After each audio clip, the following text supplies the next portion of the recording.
Adolescentes deveriam namorar? Olha, nas gerações anteriores, esperava-se que as pessoas se casassem mais cedo. E as estruturas sociais à volta delas antecipavam e até apoiavam os casamentos entre pessoas mais jovens. Hoje, as estruturas sociais são diferentes, mas não as energias relacionais. Elas permanecem.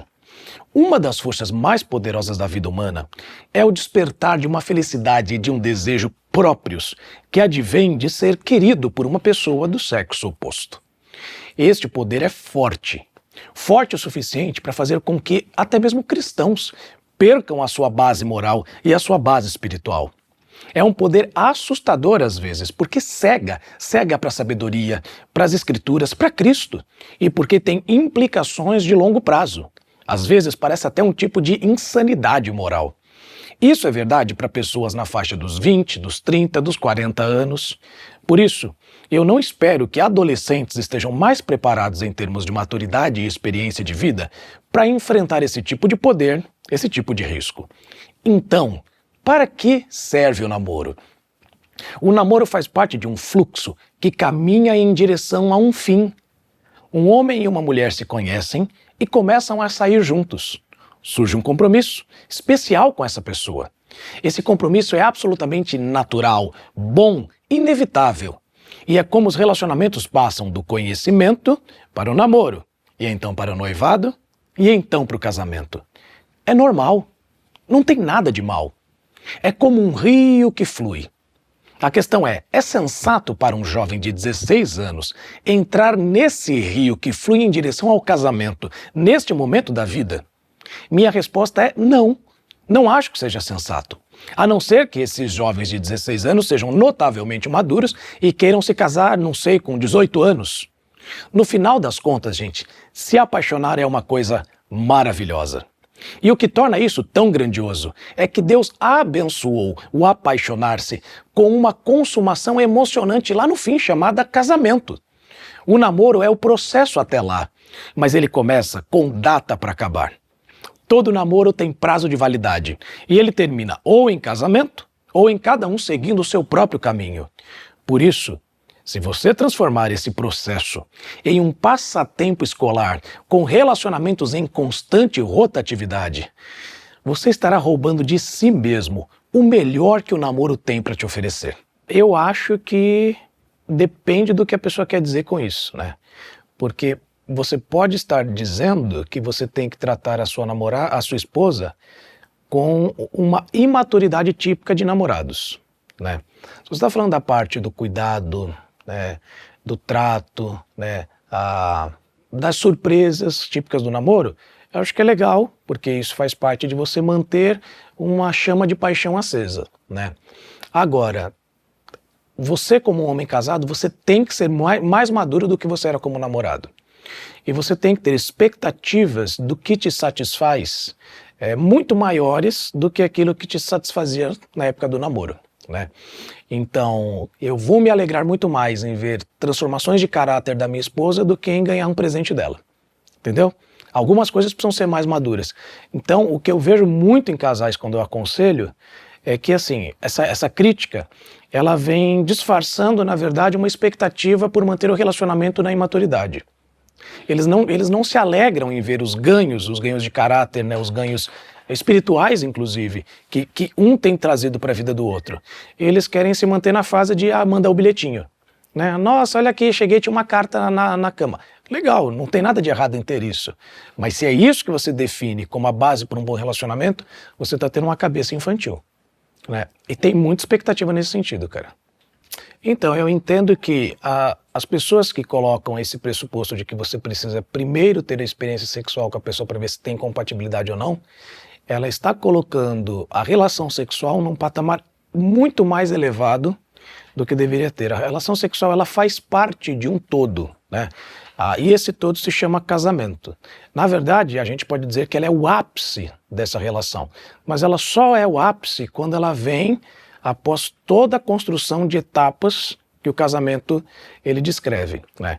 Pessoas que têm vida sexual antes de serem casadas, o que elas experimentam é a união de dois corpos. Mas elas não experimentam o real significado do casamento, que é dois se tornando um, né? que são duas vidas fundindo-se em uma. E é por isso que o ato sexual ele é tão significativo, por quê? Porque ele é a união de duas vidas de maneira visível, né? Anatomicamente, duas vidas se tornando uma, né? Aquilo está revestido de um significado muito mais amplo para o casal casado, né? Então, para o casal casado, o sexo não é apenas satisfação de impulsos sexuais, mas ele é celebração daquilo que nós vivenciamos. Nós somos um na totalidade da nossa existência. E o sexo ele é a celebração disso, entendeu?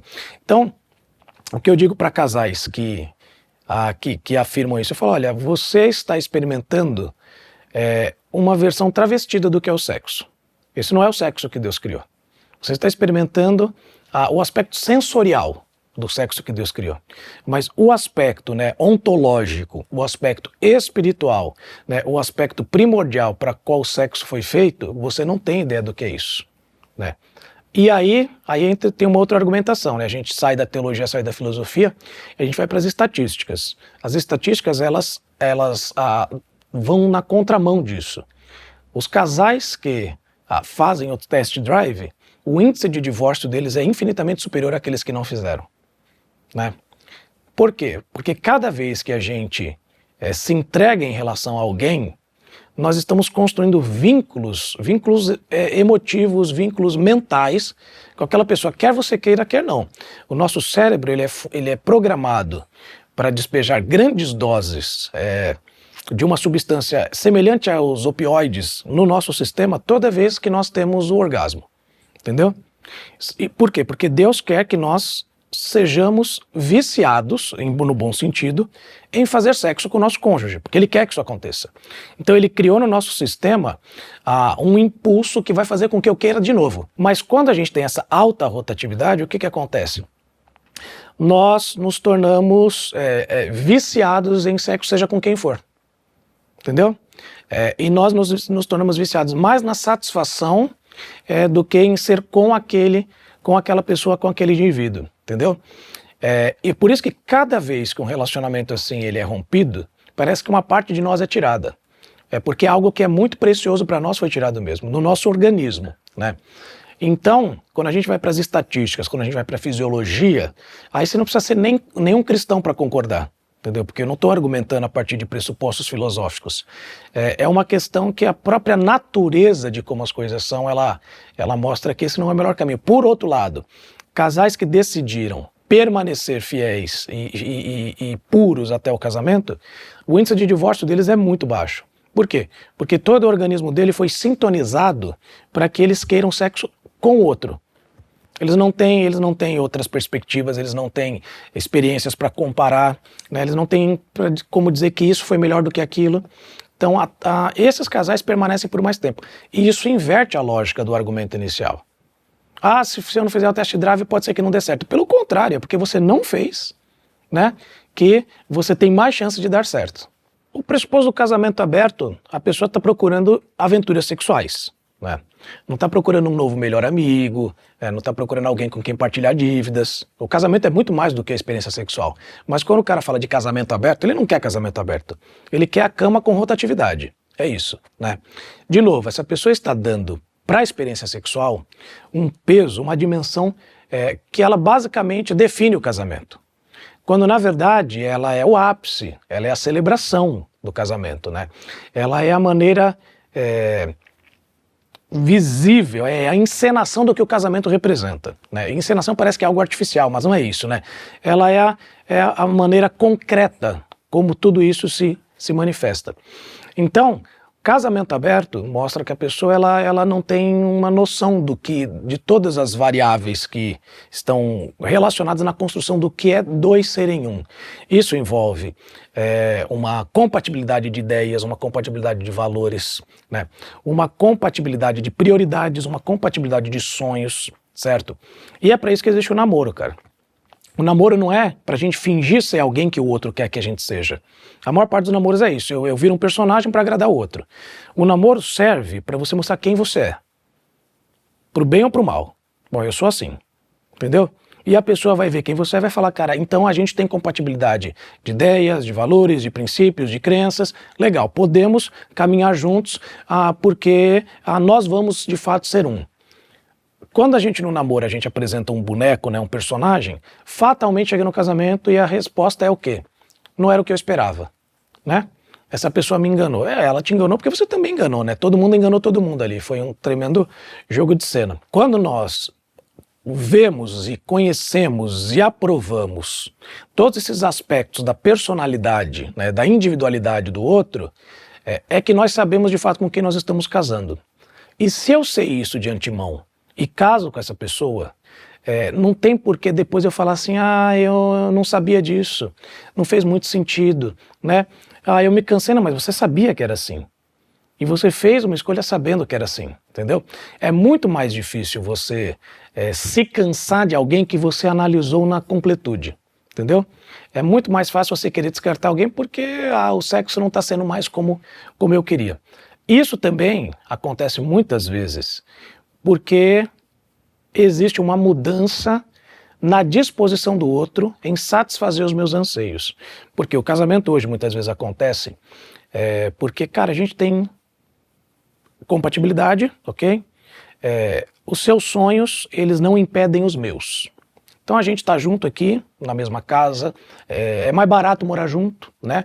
E aí você tem os seus sonhos e eu tenho os meus. Ok.